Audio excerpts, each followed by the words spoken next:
All right, everybody ready? Okay, I'll call the Nevada Department of Transportation Board meeting to order December 11th, 2023 at 9:34. And can we do the roll call?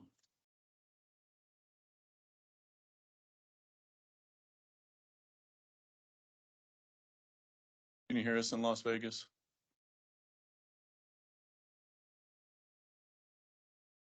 Can you hear us? We can't hear you. Want to try this one? How about now? Yep. Okay. Yeah, I'll start over. Governor Joe Lombardo. Lieutenant Governor Stavros Anthony. Here. Controller Andy Matthews. Here. Member Virginia Valentine. Here. Member Frank Lepre. Here. And Member Justin Kalb. Here. And Member Gary Perea. Here. Lieutenant Governor, you have a quorum. Very good. Thank you. We will now go on to agenda item number 2, public comment. This is the time set aside for public comment for 3 minutes for anyone that would like to make a comment about anything on the agenda today. Again, it has to be an agenda item that you're making a public comment on. So come on up, state your name, and you have 3 minutes.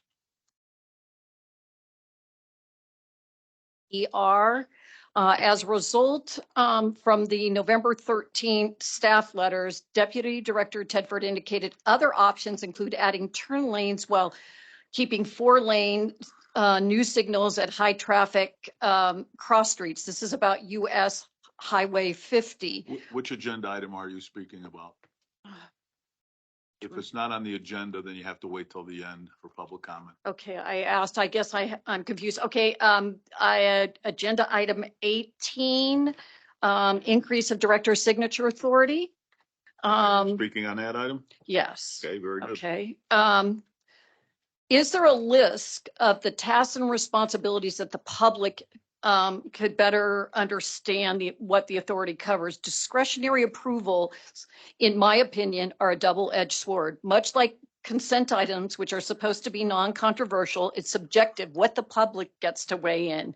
Who makes the determination of what's non-controversial? Also addressing Ms. Larkin's comment would save a significant amount of time and savings by moving to bi-monthly meetings. In my experience as a member of the public that attends more marathon meetings than I care to count, suggesting bi-monthly may be cramming too much information into your already crowded agendas. Thank you. Thank you. Please state your name and which agenda item you'll be Elizabeth Learnhardt, Safford Cove, agenda item 18. I also would like to address the dramatically increased signature authority granted to the NDOT director. It might expedite certain projects on your agenda, but definitively seems too large in my assessment, and it removes the oversight of this board from many projects. I urge you to reduce the amount.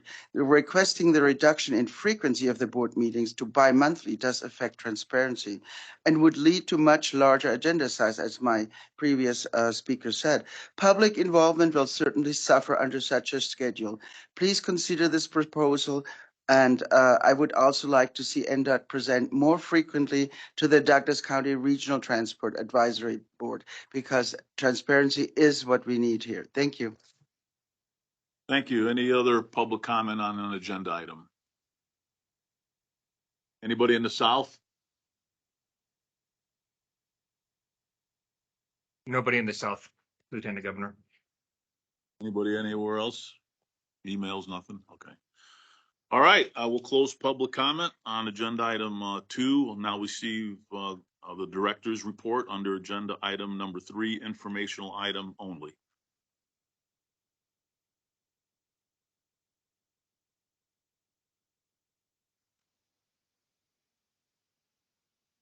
She's muted.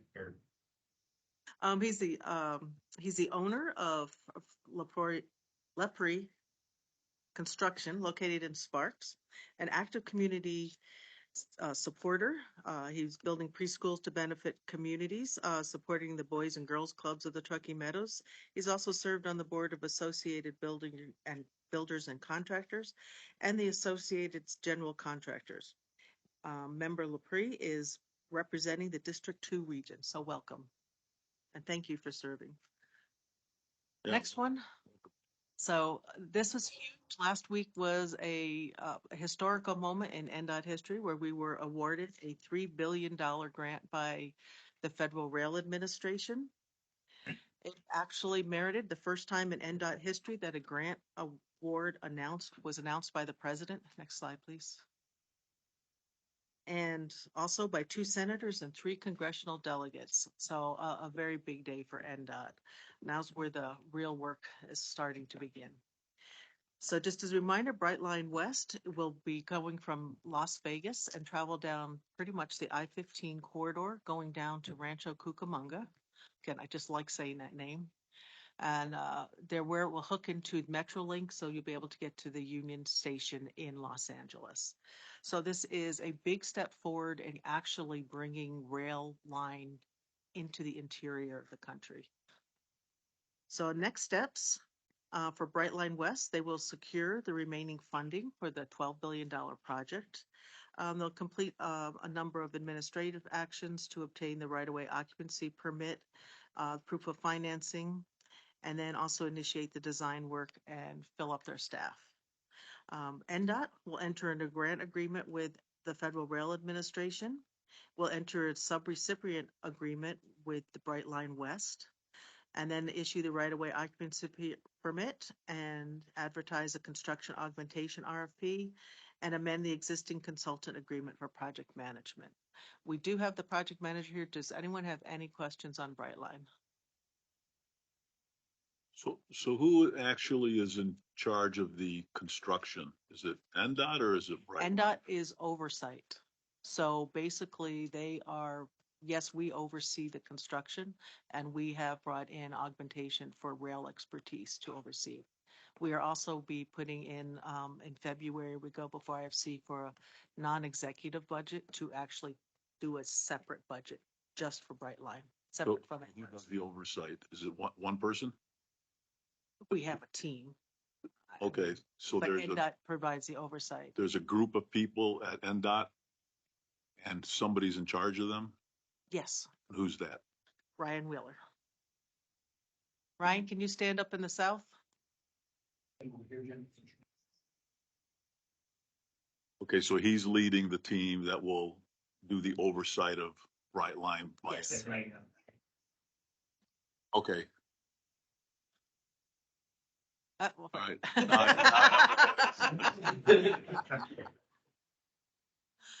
Director, this is member Justin Kalb. I have a question too in regards to NDOT's involvement. It sounds as though NDOT's going to incur cost and fees associated with managing it. Are we being reimbursed through Brightline for a portion of this, or what is that? Yes, we are. We are being reimbursed for our work on it. Okay, thank you. Any other questions on Brightline? Okay, Anyway, it's actually very exciting to I personally have been working on this project for over 15 years in some form or fashion, and several of our team. Sandra has also been with the original environmental impact statement. So to see it actually come to fruition is just really incredible. On the next one, we want to take a moment just to recognize our fallen heroes. 2 weeks ago, Las Vegas experienced the tragic loss of 2 Nevada State Police troopers while helping a stranded motorist. We lost Sergeant Michael Abate and Trooper Alberto Felix. We are keeping your families in our thoughts and prayers at this time. And each and every day, we honor the service sacrifices of our law enforcement partners. So their service will not be forgotten. On the next one, we are working on active transportation program, which is really targeting safety in the school zones and also focusing on the Western Nevada Safe Routes to School program. The active transportation program distributed over 80 6-foot by 3-foot vinyl banners through the Clark County, Fallon, Washoe County, and Western Nevada Safe Routes to School programs, including messaging on no parking within 20 feet of a crosswalk, eyes on the road, no passing in school zones, put your phone down, and no U-turns in the school zone. These banners are placed on school property near entrances to educate drivers and provide a unified messaging across Nevada. Again, safety is definitely our number one value, and we want to make sure that we start working in all the areas. And the next slide, NDOT is honored for the initiative to combat speeding. Again, NDOT received the honorable mention as part of the 2023 National Roadway Safety Awards for its first comprehensive plan to reduce speeds and speeding, the leading causes of fatal and severe crashes. The Nevada's 5-year speed management action plan, approved in 2022, identifies ways to slow down drivers through roadway design, more visible law enforcement, and public education. The 70-page plan also brings together planners, designers, law enforcement, public health experts, and policymakers to implement this program. On this one, I'd like to acknowledge that AASHTO, we won the American Association of State Highway and Transportation's official awarded us for extensive public outreach efforts. The outreach was for the Downtown Access Project in Las Vegas and included 15 kitchen table style bilingual conversations with 150 plus members of the community, more than 10,000 mailers, 1,400 texts, 1,200 newsletters, 4 community events, 10 advertisements, and several focus groups with underrepresented groups, and much more. While NDOT is proud of the outreach efforts, the most for any project in Nevada history, we look forward to continuing the conversation with residents and community partners throughout the alternative selection, which is scheduled to come out next year, and with an anticipated construction start in 2029. So this is all the preliminary work that goes before it even becomes a project. On the next one, we talked a little bit on I-11. The FHWA, the Federal Highway Administration in Nevada, and NDOT received a very long-awaited concurrence from FHWA, Federal Highway Administration in Washington, D.C., to finally go through with putting up our signs, the official I-11 designation. So we now have I-11, which starts at the Arizona-Nevada border up to Kyle Canyon, so about 30.5 miles of I-11. And then let's move right into as we work on here, we are working on the next segment of I-11, which is preparing the feasibility study from Kyle Canyon to Mercury. The virtual meeting is being held started on November 15th and will be open through December 22nd. If you still want to be a part, you can reach it at i11nevada.com to participate. The in-person meeting was held on November 30th. And this is really to look at potential alternatives on how we actually bring it up to standards there. There'll be design standards, and also we have to get control of access along the property boundaries. On the I-15 South, this project is just beginning to start. The construction will start January 2nd. It's a $73 million project that goes from Sloan Road to north of Warm Springs on the I-15 in southern Nevada. This will widen I-15 from 6 to 8 general purpose lanes between Sloan Road and St. Rose Parkway. It'll widen and restripe I-15 from 6 to 10 general purpose lanes between St. Rose Parkway and Blue Diamond Road. We'll add additional sound walls near residential areas throughout the corridor and resurface the bridge and pavements in Blue Diamond. A lot of work going on around the state. And then going back up to Lake Tahoe, the Warrior Way, the signal, will soon be activated. We expect it to be activated before Christmas. It's just waiting for NV Energy to be able to get the power to activate it. The on-highway parking has been permanently removed near the signal to reduce safety concerns from vehicles parking too close. And then we'll continue coordinating with the US 50 partners, corridor partners, to look for additional parking opportunities for the area. And then also now we're talking about the Centennial Bowl ribbon cutting. We're going to play a short video on here, but this was a very long time coming. This is basically the last of 5 phases that started. Some 15 years ago, I would have never imagined the exponential growth of Northwest Las Vegas. Now, the Centennial area is growing and bustling community, full of new developments and new businesses. Through the completion of the project, we're going to be able to utilize new infrastructure to better connect Northwest Las Vegas and the heart of the valley. It's more than just a network of roads and bridges. It connects communities and businesses, fostering growth and prosperity in this very booming part of the Northwest Las Vegas. Our approach to the Centennial Bowl has been rooted in partnerships across agencies, industries, and communities, and I extend my deepest gratitude to all who have contributed to this project.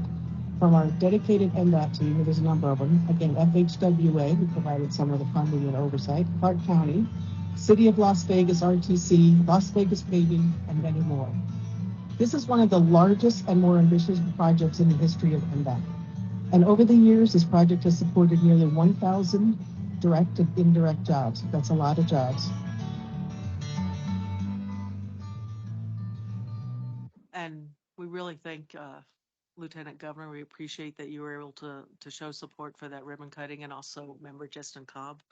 That one, actually, there was 5 phases. There was more than 20 new bridges.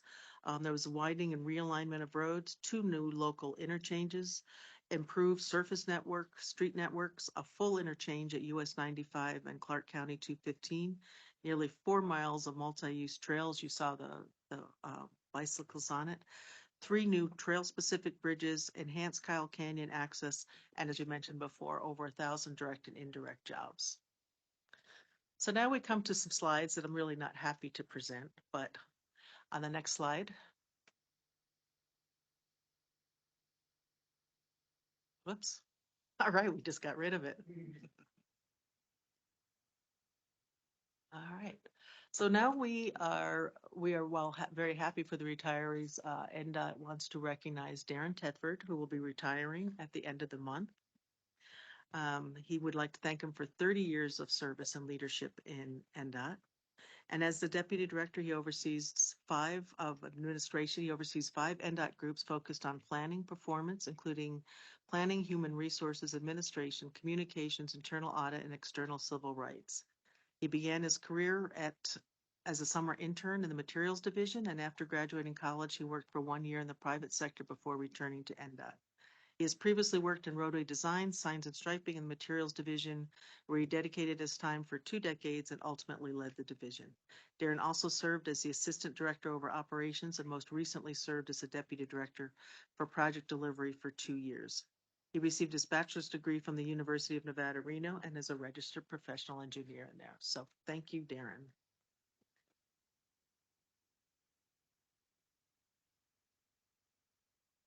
And I did want to, sorry, I need you to go back one. Then what we're going to do, the governor's proclamation, because this will be posted later today, so I want to make sure it's read first. Whereas Darren Tedford started his journey with the Nevada Department of Transportation as an engineering student in May of 1992 to August of 1992. And whereas Darren became back to the Department of Transportation in January of 1994 as a Staff 1 Associated Engineer, working in roadway design, assisting in the development of new construction plans. And whereas Darren has promoted to Supervisor 2 Associate Engineer in roadway design and served from 1996 to 1999, receiving another promotion to Principal Pavement Engineer in the Materials Division. And whereas Darren continued to apply the same level of commitment to the department, and in April of 1999, he was promoted to a managerial position, Principal Bituminous Engineer in the Materials Division. And whereas in 2012, Darren became the Principal Structural Engineer in the Materials Division, supervising the structural lab, concrete operations, and chemical lab. Whereas Darren's dedication and institutional knowledge led to another promotion to Assistant Chief of Materials, responsible for pavement designs, structural materials testing, and project coordination for concrete materials from 2015 to 2016. And whereas Darren was promoted to the Chief Materials in 2016, supervising 81 team members in both Carson City and Las Vegas. And whereas Darren was appointed by the Director Christina Swallow to the executive team as the Assistant Director of Operations in January of 2020, and further the vision and delivery of NDOT's program by accepting an appointment to Deputy Director of Project Management in January of 2021. And whereas Darren finished his career as the Deputy Director of Administration appointed by Director Tracy Larkin Thomas and culminates his career at NDOT as an exemplary example of service to the state of Nevada with devotion, passion, outstanding insight, and humor. Now therefore, I, Joe Lombardo, Governor of the state of Nevada, do hereby proclaim December 11th, 2023 as a day in honor of Darren Tedford.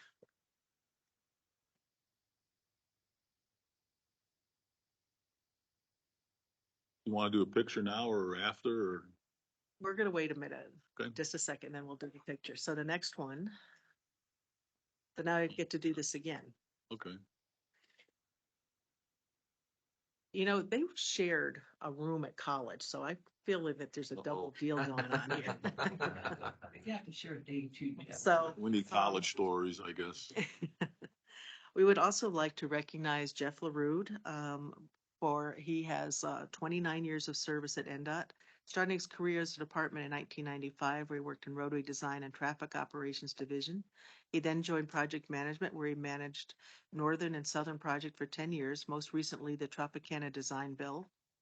His tenure spans over 29 years, with 20 years in Northern Nevada and the last 9 in Southern Nevada, giving him a unique perspective and clear understanding of the opportunities and challenges department encounters. Jeff also graduated from the University of Nevada, Reno with a Bachelor's of Science degree in civil engineering. So now I get to read his. Whereas Jeff LaRude started his career with the Nevada Department of Transportation as an engineering student aide 1, inspecting and rating concrete and asphalt from May of 1991 to August of 1991. And whereas Jeff returned the next year as an engineering student aide 2, helping in roadway design from May of 1992 to August of 1992. And whereas Jeff was hired for another term as an engineering aide 2 and assisted in inspecting bridges, cattle guards, and joints from May of 1993 to August of 1993. And whereas in 1995, after completing his degree at the University of Nevada, Reno, Jeff began full-time employment at NDOT as an associate engineer in roadway design before promoting to senior project manager in roadway design. And whereas in 2000, Jeff was promoted to a professional engineer in the traffic operations division, where he helped implement the first ramp meters of Southern Nevada. And whereas Jeff was promoted to project manager in the project management division in 2011, assisting with multiple projects, including Project Neon, the department's largest project still to date. And whereas Jeff's persistent commitment to the vision and mission of the department led to his appointment as the Assistant Director of Engineering by Director Christina Swallow in October of 2020, responsible for the design, engineering, and construction of NDOT contracts. Whereas Jeff finishes his career under Director Tracy Larkin Thomason as the Deputy Director of Operations and Maintenance, serving in this capacity since February of 2021, and concludes his career with the Department of Transportation as an outstanding example of service to the state of Nevada with devotion, compassion, and humor. I'm going to lose a lot of humor going out the door. And now therefore, I, Joe Lombardo, Governor of the state of Nevada, do hereby proclaim December 11th, 2023 as a day in honor of Jeff LaRude.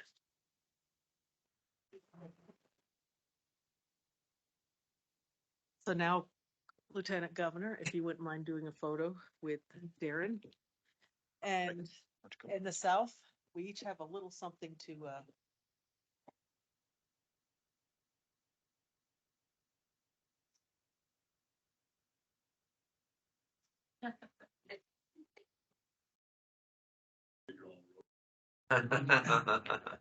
Very cool.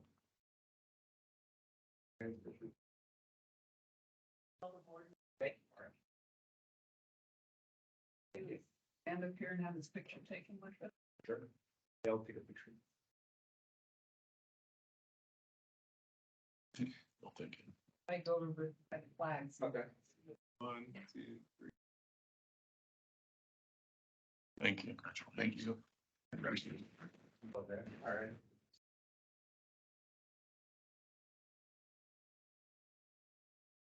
Gee.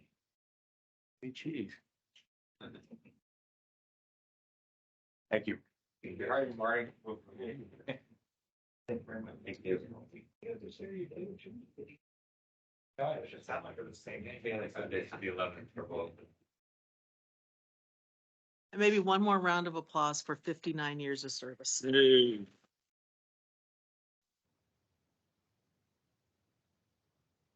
And that concludes the director's report. I just have a couple more questions. Okay. On, just so I'm clear on Brightline, so they are now fully funded, correct? No, they have Fully a funded. grant from FRA, the federal realm, for $3 billion. It is a $12 billion project. So their next step is to go out and get the funding. So this is more like seed money when they go out for the bonds. So they'll be doing that right after the first of the year. Okay, so Brightline is responsible for getting the rest of the money? Yes. Okay. And when it actually comes to building this thing, you know, the trains, the track, lane, who hires the companies to do that? Is that Brightline? We hired early on it's a CA group, but also they also brought on, over on this side, Las Vegas Paving is the contractor in Nevada. There's another contractor on the California side. So those were already hired. So the actual construction was hired by Brightline. Yep. And then this will be, and like Okay, I said, that's what I don't understand is, so Brightline hired the companies to build this thing? and then we provide, I've got Ryan Wheeler going up there to speak about it, but we do the oversight of the construction. Okay, but Brightline hires the companies to Yes, do it. They're not, the companies aren't hired by the state of Nevada. correct. Okay. And then, so Brightline hires the companies, they build it, and we just oversee it to make sure it's done Yes, correctly. Okay. correct. And this is gonna take about how long? The goal is, it's very aggressive schedule, but the goal is to be done before the 2028 Olympics in Los Angeles. Hey, Okay. Director, Yes. Yes, this is Ryan. Just a point of clarification. Yes, Brightline will construct the project with their dollars. As part of their construction of the project on the Nevada side, they will alter NDOT's infrastructure. So our crews, both internal NDOT staff and external consultants that are supporting our team, will oversee the work as they adjust our infrastructure. But Brightline West is responsible for their construction of the high-speed train, and we do not have oversight of how they build the train because that's their project, that's their operations and maintenance, and they hold the liability of the design, construction, operation, and maintenance of their rail system within our right-of-way.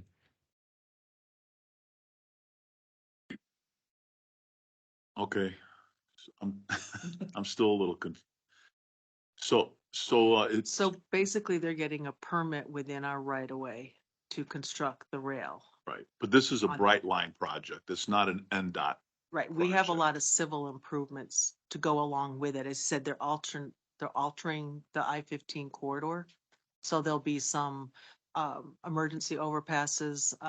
Ryan, why don't you take it from there, the other things that we're doing? Yeah, thank you, Director. So the project is proposed to be in the median of I-15 from State Line to about St. Rose Parkway. At that point, it will transfer to the east side of our right-of-way and continue on to their proposed station just north of Blue Diamond. So they will be altering some of our existing ramps, some of the existing freeway and bridges, and as their design proposes to alter some of our infrastructure, we will have staff and crew to oversee how they reconstruct our infrastructure to make sure it's according to our standards and our design standards and operations. Okay. But Any other questions on Brightline from the board? I also want to make a note that we also have an I-15 study, corridor study going on right now from the border, just about up to about Sloan. And that's really looking at not only the effects of Brightline in there, but also the growth from the city of Henderson and Clark County and their proposed interchanges along with the airport, so that we can very carefully look at how we can manage the access in there. All right, and then one other question about I-11. So I-11 is now officially going to connect to I-15 and go north, right? Because I know in the past there was discussion about bypassing Correct. I-15. So that's not the case. Now it officially connects with I-15 to 95 and goes up, right? Yes, right Okay. now it officially goes to just north of Kyle Canyon, right at Kyle Canyon there. And then we are looking at the study to go up to Mercury beyond there. But that's just a study now. We will have a sign packaging going out, and we will actually do a lot of education, a lot of public outreach when we start changing the signs, because it will become I-11 from basically state line. Great. Any other questions on the director's report? All right, seeing none, thank you very much. We will now go on to agenda item 4, consideration of approval of November 13, 2023, Nevada Department of Transportation Board of Directors meeting minutes. Are there any questions or comments about the minutes? I should abstain from the vote. Okay, could you state your name? Frank Lepre. Okay, thank you. Any questions or comments? Do I have a motion? Yes, Lieutenant Governor, this is Controller Matthews. I will move for the approval of the minutes of the November 13th, 2023 Department of Transportation Board of Directors meeting. Is there a second? Member Valentine, I'll second. Thank you. There's a motion and a second. Any comments on the motion? If not, all those in favor signify by saying aye. Aye. Aye. Opposed, nay. Motion carries. Minutes are approved. We'll now go on to the consent agenda, items 5 through 17. Items 5 through 17 are on the consent agenda. We can vote on these all at once. Is there anyone on the board that would like to comment or remove or anything on the consent agenda, items 5 through 17? Okay, do I have a motion to approve the consent agenda? This is Member Gary Perea. I'll make that motion. Thank you. Is there a second? I'll second. Controller Matthews. All right, we have a motion and a second on the consent agenda. Are there any comments on the motion? If not, all those in favor signify by saying aye. Aye. Aye. Opposed, nay. Motion carries. The consent agenda is approved. We'll skip section 3, go to section 4, additional business items. Item 18, amendment to the Nevada Department of Transportation Director's delegated signature authority. This is for possible action. And Deputy Director Darren Tedford will be presenting this. Okay. Thank you, Director. Thank you, Lieutenant Governor.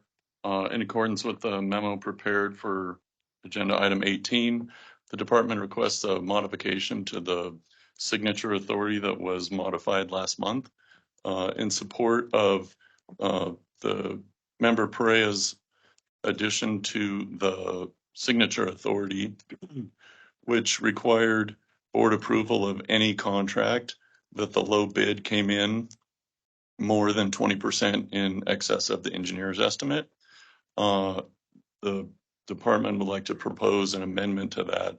We'd like to propose that we put a threshold, a lower threshold on that contract amount.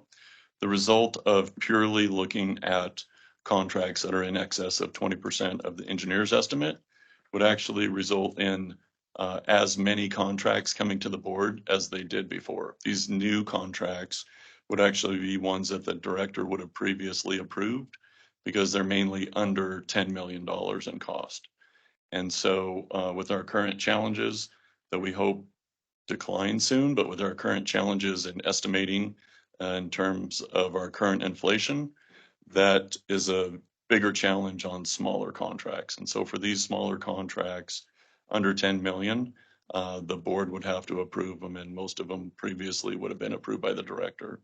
So our request, in accordance with item number 18, there's a recommendation for board action at the end of the memo, is basically to amend the signature authority, which was revised on November 13th, 2023, to require board approval of any contract in which the low bid received is greater than 20% more than the engineer's estimate, only when the engineer's estimate is 10 million or more. I'm happy to answer any questions. Director Perea, are you okay with that? I've given it a lot of thought, and I understand that this is a concern, but I wonder if instead of having the threshold at 10 million and having it continue at the 5 million.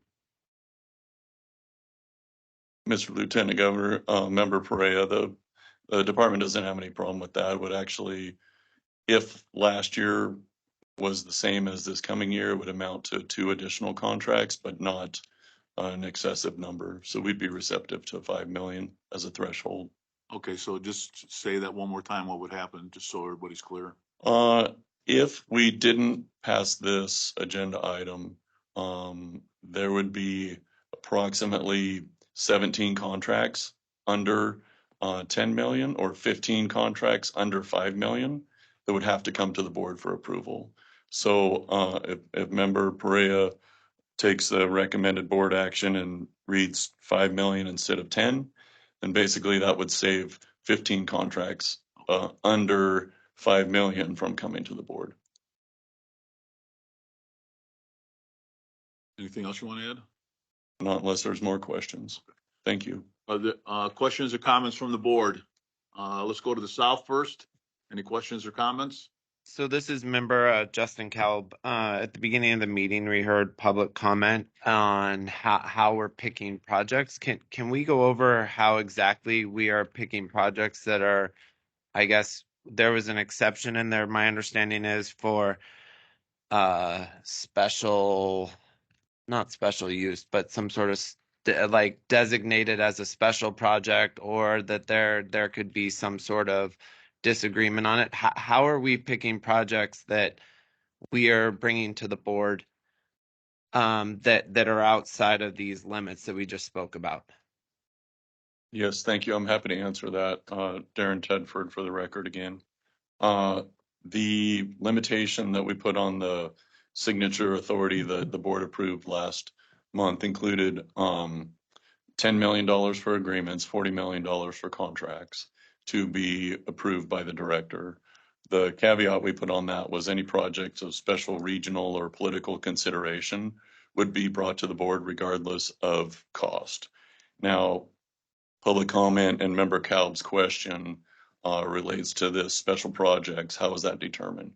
So the idea that increasing our signature authority allowed for approval of regular contracts, day-to-day work, basic projects that don't have any, that's our standard work that we do.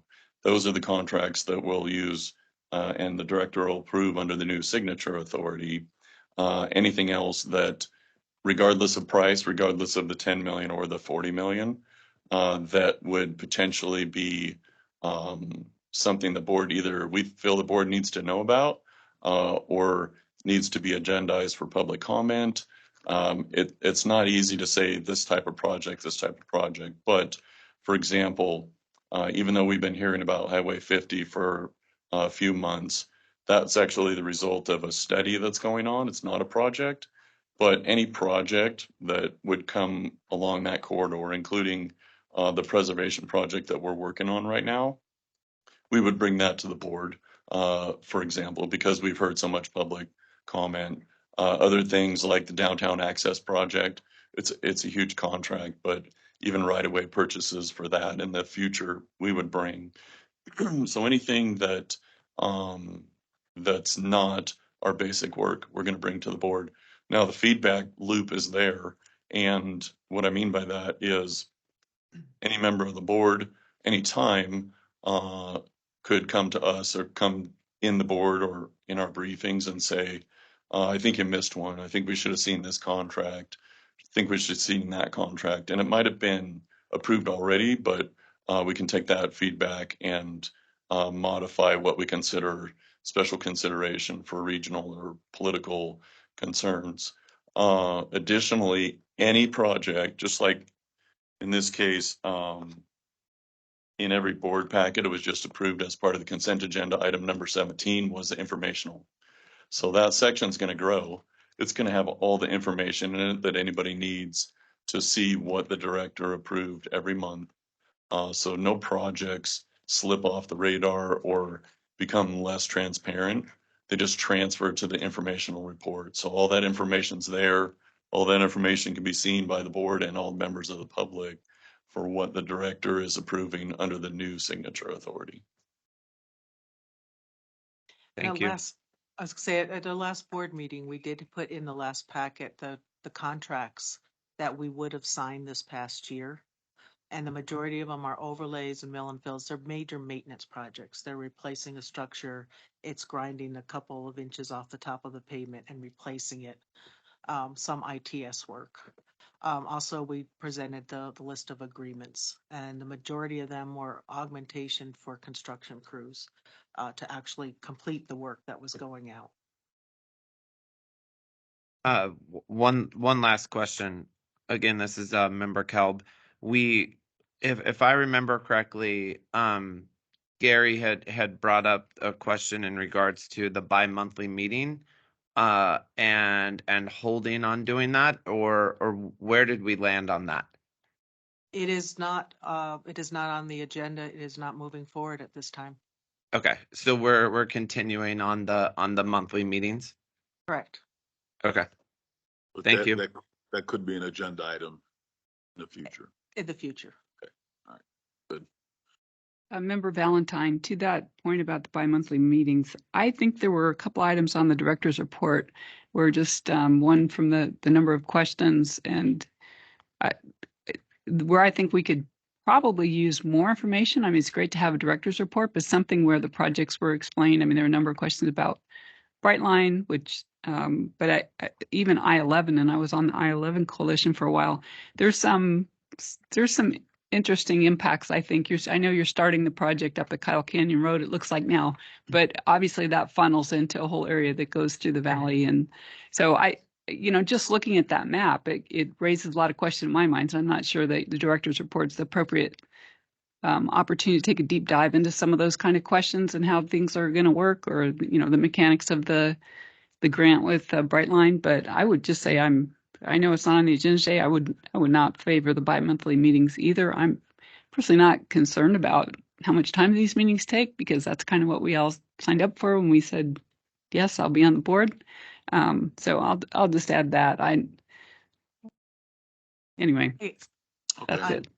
Thank you. And the point is taken. So like Brightline, it's a very short one this time because the announcement was last Wednesday. And so we just did not have time to actually put it on the agenda and do a full in-depth report on that. But there'll be a much greater, much more coming on Brightline. With I-11, again, that was just the primary one this time was to acknowledge that we finally got a concurrence to put up the signs for it. We are planning a large one on I-11 probably in the March timeframe. Congressman Amade has also asked for additional information on that, particularly in the area around Hawthorne. So we agreed at such time when his schedule permits that he asked to be invited to the meeting. We'll do a very in-depth one on I-11 going over all the areas, all the studies that we have already completed, the planning studies, what has already been approved and what still needs to be approved. Yeah, thank you, Member Valentine. Just to that point, I think and I'm fortunate to have been be a little bit closer to the Brightline project. But at the time that you're applying for the grant, seems like that would be the time when some of these questions, well, who actually owns this, could be explained maybe a little better, because when you're applying for the grant, you already know that part, right? You already know that they're applying for other funding. You already know it's a $12 billion project. So I guess maybe and it's probably the same thing a little bit with some of these contracts. We have questions. It's helpful for me to know more on the front end than when it comes to us after a decision is made, what's going on. So, like I say, I don't want to speak for the rest of the board, but I'm personally not really concerned about how long that takes. I know and I think what you're attempting to do today, which is really good, which is speed up the project award and deliveries. I mean, that helps everybody on the front end if those contracts are out the door quicker. I just want to make those comments. All right. Well, first of all, when it comes to the number of meetings that we should or should not have, I think you should just kind of talk to the board members in the next couple of months and kind of get a sense from them on, do they want to go to bi-monthly or monthly? And that'll kind of give us an indication whether we need an agenda item to officially discuss it or not. So let's do that first. And then, any item on the director's report, if any board member wants a lot more explanation. I mean, I think it's always appropriate to say at the next board meeting, can you do a deeper dive into Brightline? Can you do a deeper dive into I-11? I mean, I think it's always appropriate to do that. So if anybody on the board wants a lot more information, especially for public discussion on anything on the director's report, let's make it an agenda item so we can kind of dig into a little bit more. So are there any more, getting back to this agenda item, are there any other discussions or questions about this particular agenda item and a director's signature authority?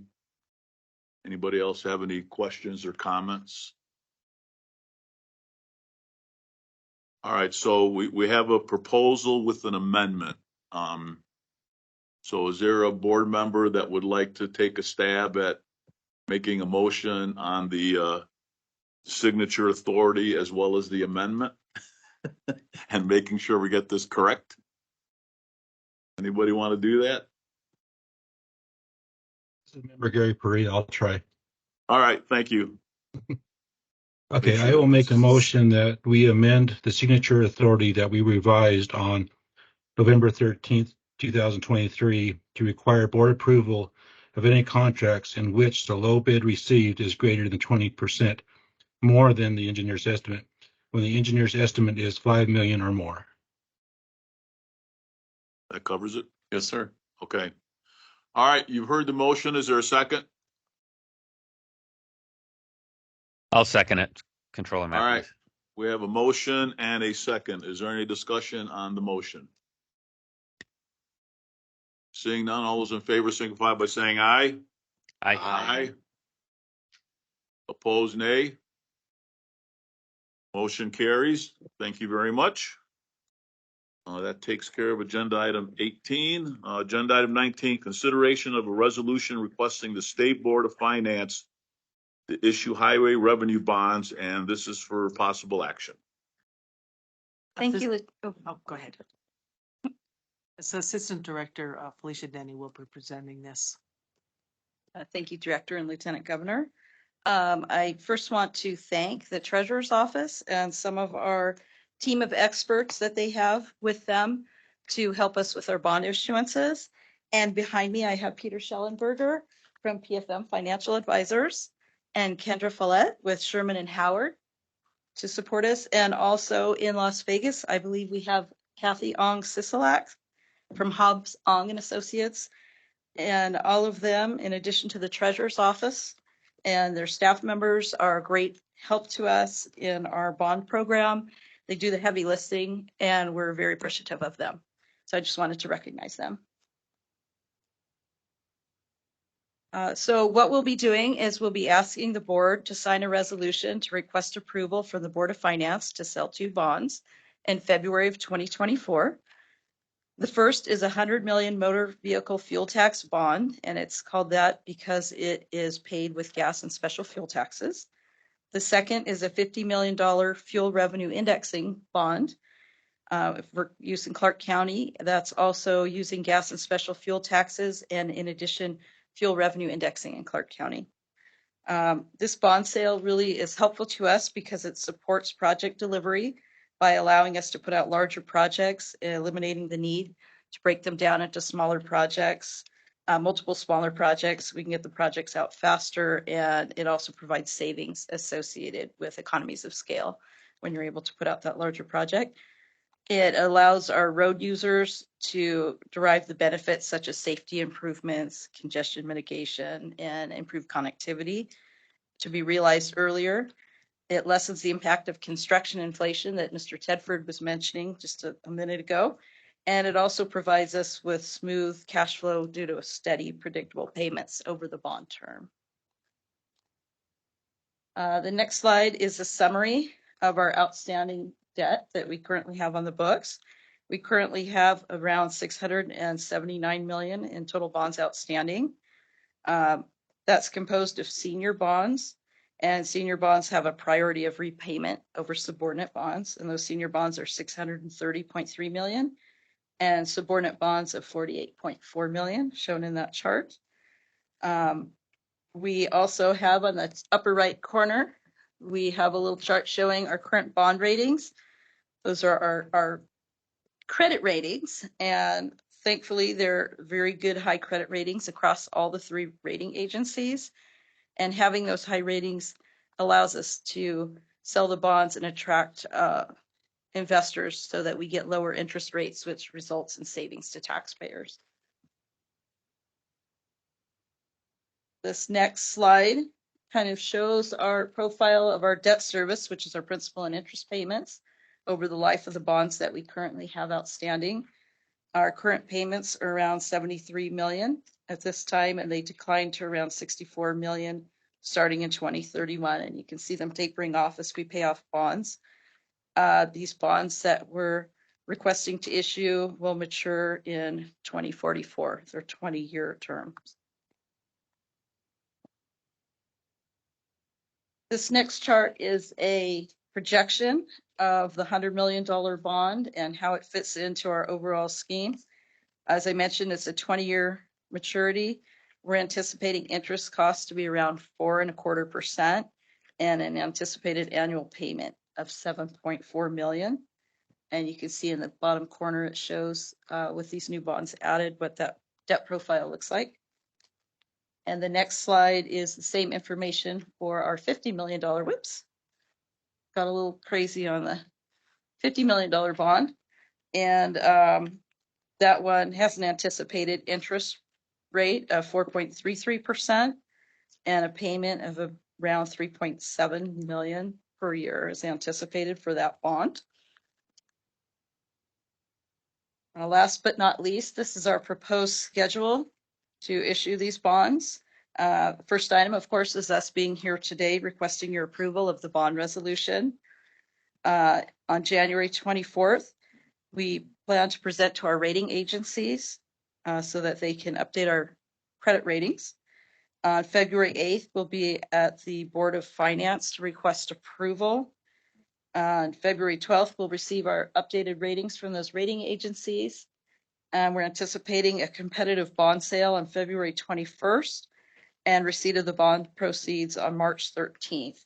And these dates are subject to change, but this is what we're looking at today. And that concludes my presentation. Are there any questions? Did your guests want to say anything, or? Only if there's questions. Only if there's questions. Okay. All right.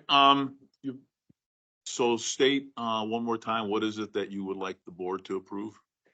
We would like the board to approve a resolution to request approval from the Board of Finance to sell two bonds. The first one being a $100 million motor vehicle fuel tax bond, and the second is a $50 million fuel revenue indexing bond. Okay.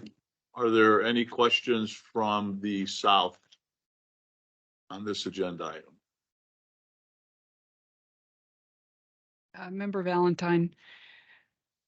So I'm seeing an anticipated interest cost of 4.33%. And I think I don't know if that's higher than normal, because I know interest rates are, when the interest rates go up, bond rates go down, bond rates go up, interest rates go down, some inverse relationship. And how often do you reevaluate your debt for refinancing?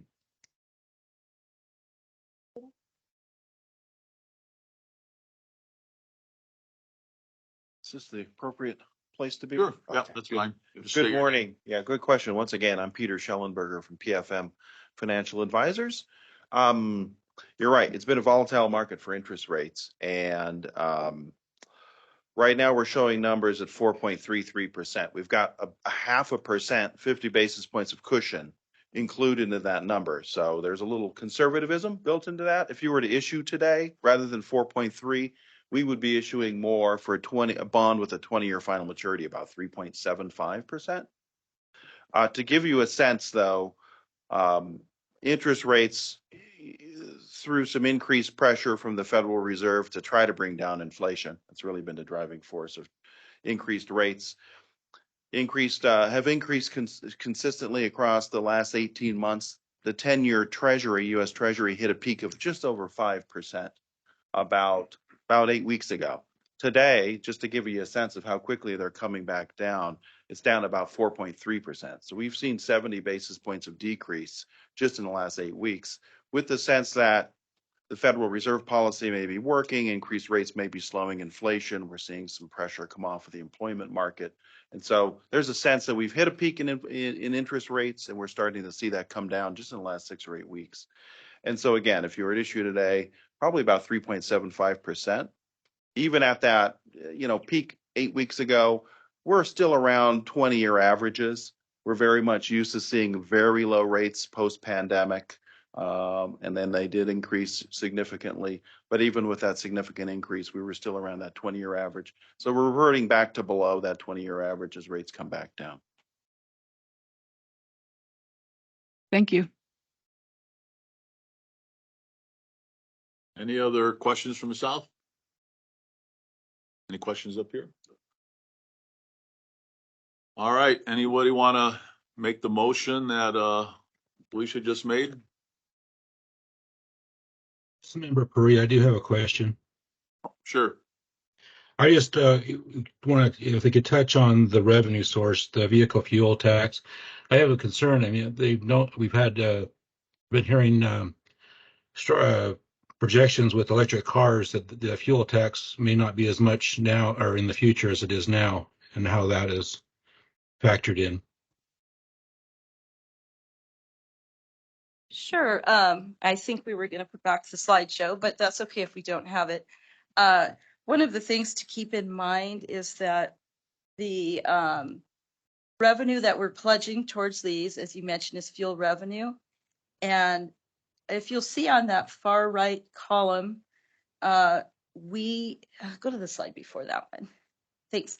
What we do is we set a policy within the department that we're going to issue senior bonds with no less than 3 times coverage, meaning that for every dollar of debt service that we pay, we're wanting to collect $3 of revenue. And we tend to use conservative projections for that. And also on a budgetary perspective, we also have this built into our budget as well. The fuel tax revenues have proven to be very resilient. And that's one reason why we have those very high credit ratings. If you go to the next slide, Darren, this bond has not only fuel revenue indexing, but also gas and special fuel tax. And you'll see these coverage, the lowest coverage is around 36 times the debt service. And we also prioritize paying the bonds prior to putting out any additional new projects. I hope that answers your question. Yeah, thank you. Any other questions from the board? Member Valentine, I'll move for approval of the resolution. Thank you. Is there a second? I'll second, Controller Matthews. All right. We have a motion and a second. Any questions or comments on the motion? Not all those in favor signify by saying aye. Aye. Aye. Aye. Aye. Opposed, nay. Motion carries. Thank you very much. All right, we'll go to item number 20, receive the Nevada Department of Transportation 2023 Performance Management Report. This is information only. And our Assistant Director of Planning, Sandra Rosenberg, will present that. Good morning, Lieutenant Governor, members of the board. Sandra Rosenberg, Assistant Director for Planning. This is, as mentioned, an informational item on our annual performance management report. This is a statutory requirement that we submit this report to legislature every year by December 31st. So we're bringing it to you ahead of time in case you have any questions or concerns about it. But we do have that requirement to submit at the end of this year or at the end of this month. We have met targets for 5 measures. We did not meet for 7, and we partially met for 3. Some of them have multiple measures within them. We continuously work on evaluating and developing strategies for improvement for every single measure, every single year. And so I wanted to just highlight a few of them. I'm not going to talk through every single one. We'd be here all day, and I don't think anyone wants that. So starting with our employees, employee safety and training are not meeting our targets, and we have been continuously looking at how do we meet those targets. Safety has improved slightly, but not at the level we would like. But we're really focused on training and increasing the training on safety as well as the required supervisory training. With some of the changes to software, the information on status was not as easily available, so we're working on getting that. We are working at the leadership level to ensure that everyone knows the importance of keeping up to date on all of the required training, in particular, any sort of safety training as well. So we're going to continue to emphasize the importance of that, as well as look at improving our training program as much as possible. And we hope to see increases in future years on that. I want to touch on, since I mentioned safety is our top priority. We, for the first time in a number of years, are not meeting our roadway safety targets. Those numbers have actually been increasing for a number of years, but because the way this is measured, which is aligned with the way we report to the federal government, it's on a 5-year rolling average. So those numbers have finally caught up.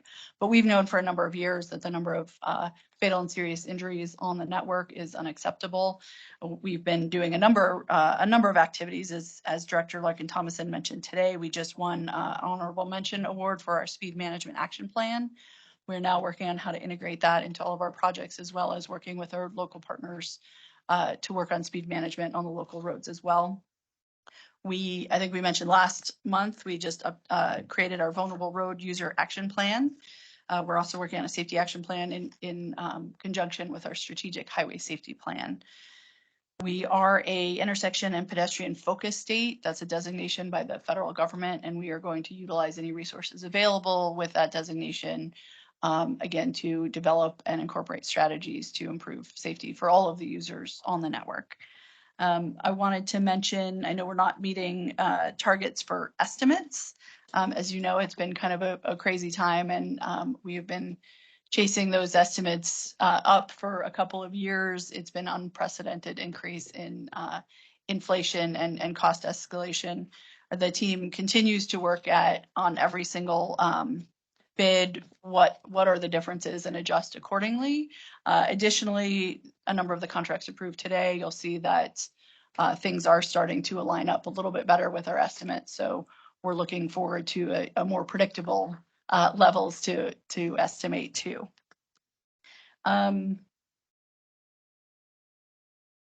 I did want to highlight some of the positives. We continue to have some of the best bridges in the country and pavement as well. So we like to highlight those as well.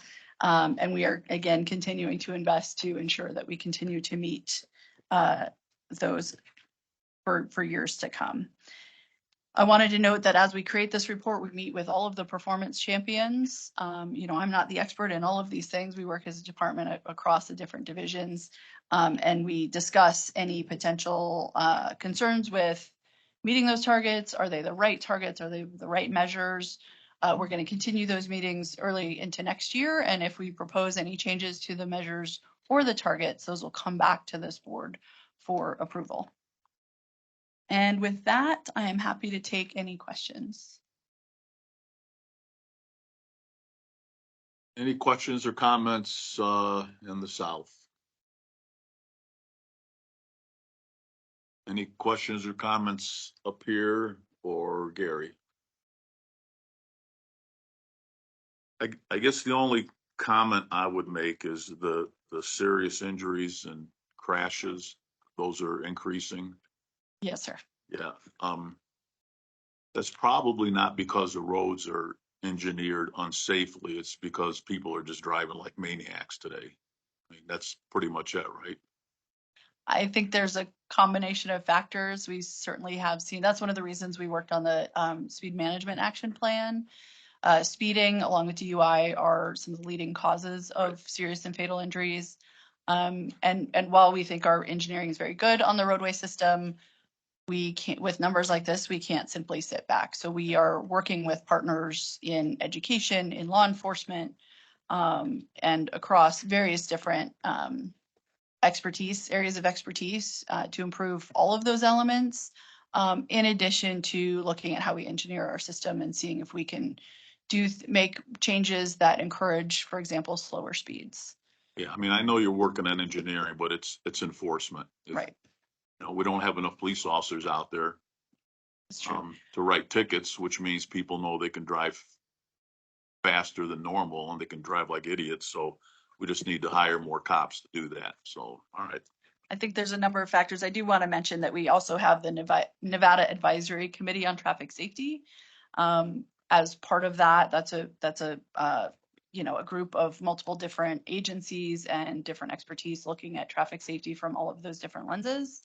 There's also a subcommittee of that that's looking at policy and if there's changes to policy, whether it requires legislative action or not. What are some of those things again across multiple agencies that can help bring these numbers back down? Okay. Any other comments? This is information only. So I don't see other questions or comments. Thank you very much. We will now go on to agenda item 21, executive session. Are we going to have an executive session? Not necessary. All right. Now go to public comment. Before we go to the public, I want to, based on what Virginia Valentine said, I think it'd be important to have an agenda item, either the next meeting or the meeting after on Brightline. I think we need a lot more information since we're going to be knee deep in this project for the next 5 years or whatever, and we're going to be big partners. I think we need to have a full agenda item on Brightline, what we're responsible for, what Brightline's responsible for, how we're going to work together, how the money's going to be dispersed. And it would be nice to have Brightline representatives here for the board to ask some questions. So in the next 2 meetings, if you could put that together, that would be better. With your concurrence, I'd like to do it for February simply because they're going to be doing their bond. They're going after the rest of their bonding and funding right after the first of the year.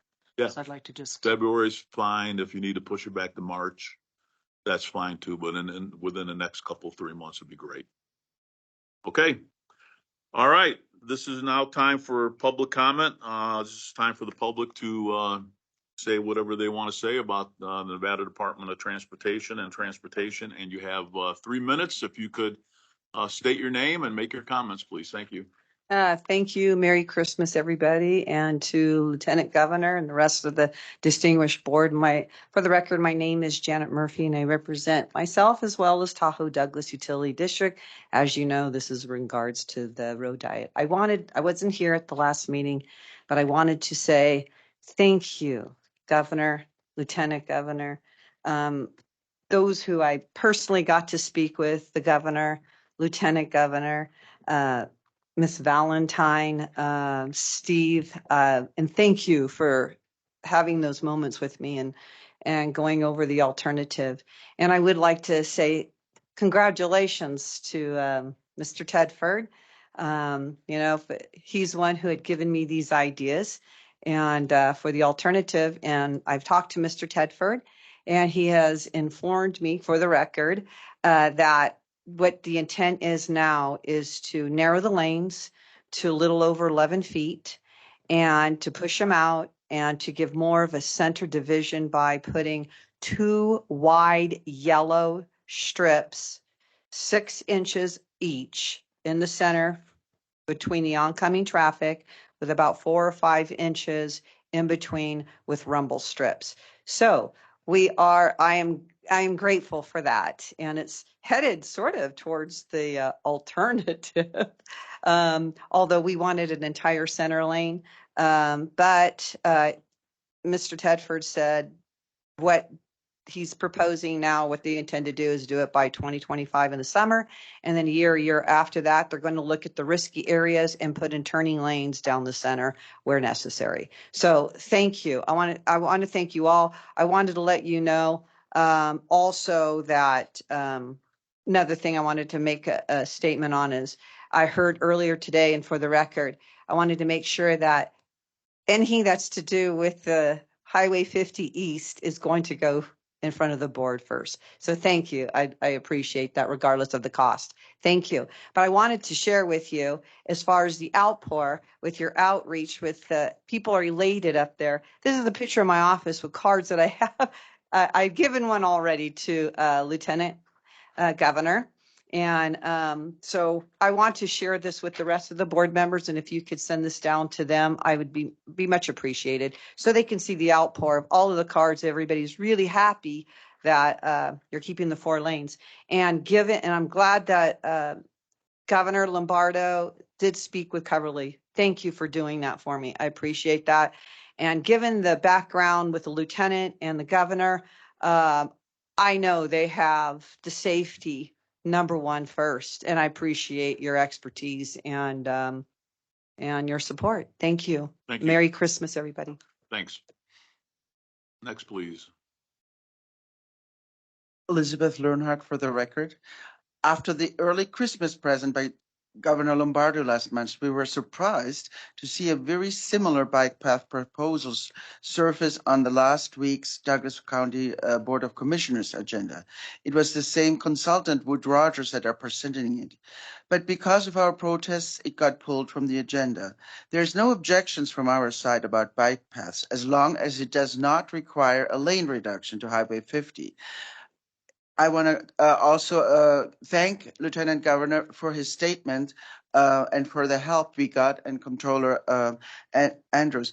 I really think when it comes to the Highway 50 project, it shows that the whole year I've been coming here and giving comment, it was not a single time on the agenda. It always was presented on the sideline at the director's presentation, and at some point when Lieutenant Governor was trying to discuss it, legal counsel said, cut it short and said it wasn't on the agenda and couldn't be discussed. So I really would like to have this clarified where it belongs. I think it should have belonged on the agenda during this year, and the fact that it wasn't is concerning to me. Thank you.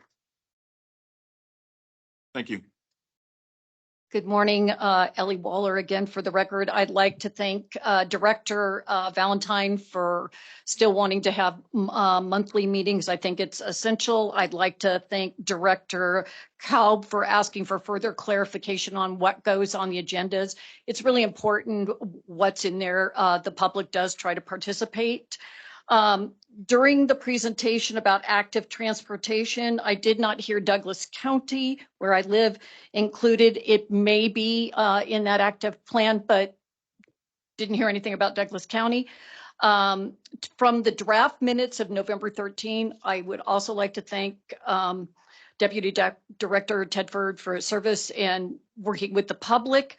And also stating that there would not be a lane reduction. I do have a few questions. It's also stated in that November meeting minutes, December of 2023, followed by public comment meeting that will be held at the end of the month. There would be also, that's December this month, would be a report. I'm looking forward to where that report's going to be and when it comes out, and the next scheduled meeting.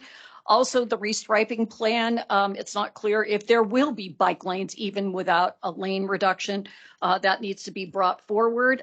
Also on record, I'd like to thank Director Esquaga for asking for that clarification. And another good question came from Director Kalb, indicated his belief NDOT does not have the ability to control law enforcement in those areas, and questioned if there is still being discussed to be addressed. Next, I have another corridor management plan. I attended the US 395 Southern Sierra Corridor Management Plan, which also intersects to US 50. It was, it's a much different highway. It was a really good first presentation. I'm looking forward to a better, robust public process with that. It is a very different corridor, and our airport needs to be engaged. Our Douglas County Board of Commissioners needs to be engaged. Carson City needs to be engaged because their intersection going to Costco, we have people coming as far as Bishop and Tahoe to go there. I'll close with, is there a replacement for the designees that retired that can be shared with the public? And also, plans are only as good as their implementation, conclusions, and benchmarks met. Thank you. Thank you. Any other public comment here? I don't see any public comment in the South. No Any public comment. anywhere else in the universe? All right. I don't see any more public comment. We'll go on to agenda item 2023, and we are adjourned. Thank you very much, everybody, for participating today.